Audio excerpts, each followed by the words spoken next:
Hello everyone, welcome back to the channel. It is I, Bean Turtle. Today I wanted to show some DPS strats to possibly help you out with the new Vow of the Disciple raid if you are having problems. I tried it on contest mode and my team fell at the caretaker for various reasons, but we also didn't really have the damage potential to clear him the first time. I have run it since we got a full clear, and Rolk was really cool, or Rolk, R Hulk. I've heard all of them. I don't know how to say it, but that dude.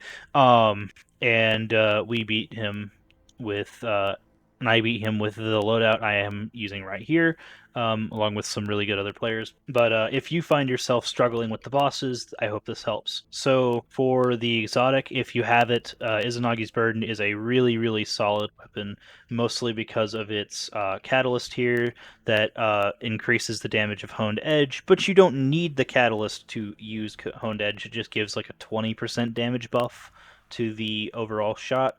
If you don't know how Izanagi's Burden works, it's a normal sniper rifle with 4 bullets, but if you hold the reload key, for me it's X, you can load a Honed Edge 4 Honed Edge 4 shot. It fires a single very heavy sounding shot,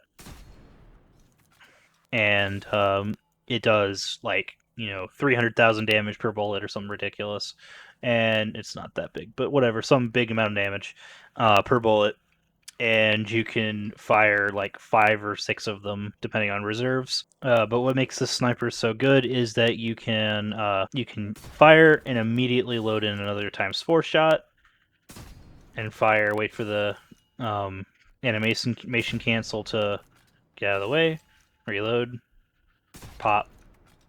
And so you can do that until you run out of reserves, and hopefully the boss is gone too, but this is not the only thing you're going to do with this when in this damage phase. So if Izanagi's is only part 1, then of course you have to have something that goes along with it. This rocket launcher fits perfectly with because of auto loading holster, and it's craftable. It'll take a little bit to get to where this is. I think you have to get to level 16 to get this perk combination out of the relic up there. Perk combination of impact casing for I think it's only 3%, but it's more damage. 3% more damage on the direct impact of the rocket. Auto-loading holster, so when you put it away after you shoot it, it reloads itself. And then explosive light for when you pick up an orb of light, and it gives you additional damage on a rocket. So each orb is worth one rocket buff, and it's like it's a big buff on the rocket. I don't know how much the damage is, but it's a pretty big buff. And you can carry 6 explosive light rockets with a total normal rocket capacity of 7. Which is kind of weird. In this room where it gives you infinite ammo, for some reason I have 8, but I'm pretty sure that this weapon does not have 8 without reserves. I think that that's a bug based on being given infinite ammo. This rocket is very solid, and I have put way too many kills on it trying to level it up to show you guys. The way you use it is Izanagi's, rocket, reload the Izanagi's, snipe, rocket, reload. See, so you've fired through 2 of your shots, and then you fire through 3, right? You get the point. So it is very solid for a raid boss phase, like Rolk, for instance, where you can just, hit him, do that with the rocket, and again. And so hopefully you have a guy with the divinity making your job easier. Otherwise, you have to like hit a crit spot. So like maybe that one, even though that wasn't a crit one. Some of these plates are weird. Some of these hit crit damage, some of them don't. But can be difficult to, on the fly, get a flick shot of these. So you might miss, but just getting the shot down range is kind of the point. If you wanted to go really far and maybe didn't have a job in the raid encounter, you could, or you had a job that didn't involve you shooting things, you could put on an auto-loading truth teller as well. And so this auto-loading truth teller is something I've seen some people on YouTube doing, which is the same thing, just sniper, rocket, and then you reload this. So once again, sniper, GL, rocket, boom. It just gives you a little bit of an extra damage between. All three are reloadable. So it's just an easy little combo that will take a second to learn. Fun fact though, I have no idea why, but I can't do this on M&K, and I can do it on controller, so that's weird. But it's doable once you get used to it. I recommend when you're learning this combination, come down here to this little area in the enclave. So like, of course over here, and then if you run past the relic, I've actually seen a few people who don't know that this was even here. Um, this is where you craft stuff. Just run by it and come down here, and there's this nice little shooting range. So, um, I've had fun utilizing this and also finding ways to kill my teammates, but that's not important. The other thing I would recommend doing is if you find yourself running out of ammo, say on the final stand of Caretaker or Rolk, the final stand, both bosses will kill you if you do not kill them first. If you don't finish that little health bar. And I've seen actually on contest day, I saw several teams fail on the like they would get all the way through the encounter like perfectly, and then they would fail the damage check to finish his final stand, and that's just heartbreaking. So if you find yourself in that position and you're out of, say, all of your ammo here, put on something like an Outbreak Perfected or an Osteostriga, both of which are different because they have damage over time effects. Or this one is the best one. Outbreak is the best one for single point boss damage because of the Siva nanite swarms that hit it. So parasitism says that the weapon does more damage to enemies based on the number of Siva nanites that attach to them. If you and your teammates, but if it's only you, are shooting the boss in the face, it will spawn. It will spawn lots of these nanites if you're shooting them in the like body, so like non-crit damage.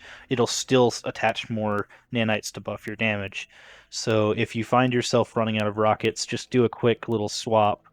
I know that's a problem on consoles. Sometimes it's a problem on PC too all of a sudden, but if you find yourself running out of damage, just switch from your sniper to Outbreak, or and there are some other options as well. As a Striga, for instance, because of the dot damage. If you don't know what I mean by that, there's a little like poison spread effect that it'll do. After you hit a certain number of precision shots, it does this like poison spread, and that poison spread does also hit the target you were shooting at. So Striga does also do a pretty good job of adding extra damage as well, but I would not rely on it for your damage. Another combination that allows you to utilize your weapons in normal play is Wither Horde and a rocket, or Wither Horde and a linear fusion rifle. Linear fusion rifles are really solid for long time sustained damage. So Caretaker's boss phase is actually pretty long. Even though you have to move to all three plates, you sit there for a minute, hitting him for like he kind of stands there for quite a while, despite moving the plates. Having the ability to have 20 shots or something in the reserves, and then come out say with 10 of those is really valuable in a later encounter. So Wither Horde allows you to hit a target. So like say that one for instance. That's so goofy. I love that. What Wither Horde allows you to do is to stick a target with Wither Horde. Also, by the way, fun fact, so like if you, let's assume this sticks, even though it won't go right through it because this plate is weird. I stuck that boss right there. He's really stuck. You could also shoot the floor, and you'll tick him twice, one here and one here. One for this pool and one for this pool. But if it will not stack if you put, say, two pools next to each other, the damage will not stack. But so you have the damage applied at least once. Switch to your linear. Pop him a few times. 3, 4, 5. Mine has triple tap, but it didn't proc for some reason. Keep shooting. Reapply Wither Horde. Keep going. And then Wither Horde auto-loaded itself. Reapply. And you just keep going, rinse and repeat until the boss falls over or until the phase ends. So you can do that kind of thing. You can do this with any base linear fusion rifle. I would recommend, this one comes from the raid, this roll is not as good against a big boss as this one is, with triple tap and vorpal weapon, but this comes from trials, and Crucible is something. And then the last setup that I will show, since I don't exactly have the weapon for it, there's a roll of Thoughtless that you can get that's something like Overflow Vorpal or Overflow and Focus Frenzy that gives a huge amount of burst damage on the first mag. I think that if you set your sniper up right, you can have like 14 in a single mag. And I just haven't had the roll yet. I'm trying to unlock it for patterns and stuff. But you run a sniper and like I don't know, Parasite or Deathbringer or something, or an auto-loading rocket. But the point is that what you can do is say I have a times 20 shot with the worm gun, dunk, and he takes like a billion damage. And then you switch to this, pop, fire out your full, hopefully 14, but I only have, a crucible roll on this one. You could fire out a lot, and then, just rinse and repeat. I think this is slightly less in overall damage than the Rocket Izanagi one, but this is still a very valid way to damage a boss if you need it. But yeah, that pretty much covers what I wanted to show today. I will be posting my first clears of both Rolk and the Caretaker, as well as my day one clear with my team of the Obelisks encounter, which we figured out. That was pretty awesome. Actually, for a little bit, we were ahead of a few really big name teams. And no, I'm not talking about Swetsicle. He kind of got messed over by the error codes and all that. But we were ahead of some pretty big name teams when we cleared Obelisk. There were only like I'd say 100 people, sub 100 teams that were ahead of us, which felt really freaking good. But as I said, we fell at caretakers. So I will be posting that if you are interested. Also, I am going to be doing a series of Minecraft videos about our new Minecraft server called Valid SMC with the Lemony Wizard and a bunch other of my friends. If you're interested about that, I will be putting up episode 1 rather soon. I don't really know when because I'm lazy, but I'm gonna try my best to get it up soon for you guys. So thank you very much, and thank you very much for watching. Be sure to like and subscribe, and have a nice day.